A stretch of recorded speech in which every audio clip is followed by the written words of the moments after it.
Welcome to AB tutorial. మనకి హైదరాబాద్ తెలంగాణ రాష్ట్రానికి సంబంధించి హైదరాబాద్ కేంద్రంగా ఉన్నటువంటి IIT Indian institute of technology Hyderabad మనకు సంబంధించి ఇక్కడ సంగారెడ్డి కాండి ఇక్కడ నుంచి మనకి నోటిఫికేషన్ అయితే రిలీజ్ అవ్వడం జరిగింది. సో ఇక్కడ వచ్చేటప్పుడు ప్రధానంగా మనకి రకరకాల పోస్టులకు సంబంధించి నోటిఫికేషన్ అయితే రిలీజ్ అవ్వడం జరిగింది. సో ప్రతి ఒక్కరు కూడా ఎవరైతే ఎలిజిబుల్ క్యాండిడేట్స్ ఉంటారో వాళ్ళు అప్లై చేసుకున్నారు అనమాట. ఇక్కడ పోస్టులు చూసినట్లయితే మనకి స్టెప్ బై స్టెప్ అయితే వివరించడం జరుగుతుంది. గ్రూప్ బి, గ్రూప్ సి, అదేవిధంగా మనకి group A non teaching position అంటూ చాలా క్లియర్గా ఇవ్వడం జరిగింది. రిజర్వేషన్ వైజ్ కూడా పోస్టులు ఇవ్వడం జరిగింది అనమాట. పబ్లిక్ రిలేషన్స్ ఆఫీసర్స్ అంటూ ఇలా ఒక వేకెన్సీ ఇవ్వడం జరిగింది అనమాట. Material science and metallurgical engineering ఇట్లా 1/1 అయితే ఉన్నాయి. మనం మెయిన్ మనకి యూజ్ అయ్యి అంటే 10th క్యాడర్ మీద ఉన్నాయి, ఎక్కువ మంది అప్లై చేయడానికి అవకాశం ఉంటాయి కాబట్టి అవి చెప్తాను. స్టాఫ్ నర్సెస్, ఫిజియోథెరపిస్ట్ మెయిల్ అనమాట. Physical training instructor, library information assistant ఒక వేకెన్సీ అయితే ఉంది.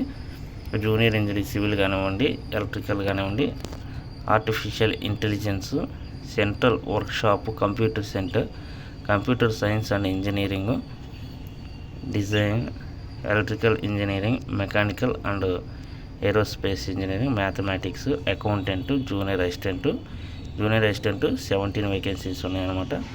So academic students, artificial intelligence ఈ విధంగా అయితే మనకు ఉన్నాయి.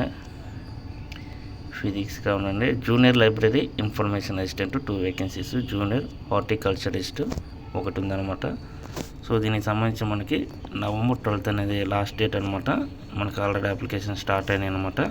సో ప్రతి ఒక్కరు కూడా ఎవరైతే ఈ యొక్క క్వాలిఫికేషన్స్ ఉంటాయో వాళ్ళు కంపల్సరీగా అప్లై చేసుకుంది. మనకి ఇలా క్వాలిఫికేషన్స్ కూడా ఇవ్వడం జరిగింది. ప్రతి పోస్టుకు సంబంధించి మ్యాక్సిమం బీటెక్ ఇంజనీరింగ్ స్పెషలైజేషన్ వాళ్ళు, డిప్లొమా వాళ్ళు కానివ్వండి, అదేవిధంగా 10th బేసిక్ మీద సంబంధించి 10th స్టాఫ్ నర్స్ వాళ్ళు, జిఎన్ఎం కానీ బీఎస్సీ నర్సింగ్ చేసిన వాళ్ళు, అదేవిధంగా మనకి library information assistant first class master degree అంటే ఎంఎల్ఏసీ అడగడం జరిగింది. డిప్లొమాలో కూడా లైబ్రరీ చేసిన వాళ్ళు ఆటోమేషన్ ఎలిజిబుల్ అనమాట. జూనియర్ ఇంజనీర్ కానివ్వండి, జూనియర్ అసిస్టెంట్ పోస్టులు కూడా మనకి ఎక్కువ సంఖ్యలో అయితే ఇవ్వడం జరిగింది. ఇంకా జూనియర్ అసిస్టెంట్ క్వాలిఫికేషన్స్ కూడా మనం చూద్దాం స్టెప్ బై స్టెప్ అన్నీ కూడా. సో ఇంకా ఎవరైనా మన ఛానల్ని సబ్స్క్రైబ్ చేసుకున్నట్లయితే సబ్స్క్రైబ్ చేసుకోండి. 17 vacancies junior assistant, bachelor degree 55% marks వచ్చి 2 years రిలవెంట్ ఎక్స్పీరియన్స్ అడగడం జరిగింది. Working knowledge of computer applications అంటూ కూడా ఇవ్వడం జరిగింది. అకౌంటెంట్ 9 వేకెన్సీస్ ఇవ్వడం జరిగింది. సో జూనియర్ టెక్నీషియన్ పోస్టు, అదేవిధంగా junior technician artificial intelligence. So ఈ విధంగా అయితే అన్నీ కూడా మనకి 1/1 అయితే పోస్టులు, వాటికి సంబంధించిన క్వాలిఫికేషన్స్, అదేవిధంగా group A, group B, group C అనమాట. మనకి ఏది రిలాక్సేషన్స్ అయితే కంపల్సరీగా అప్లికేబుల్ అయితే ఇది అనమాట. అదేవిధంగా జనరల్ ఇన్స్ట్రక్షన్స్ కూడా ఇవ్వడం జరిగింది.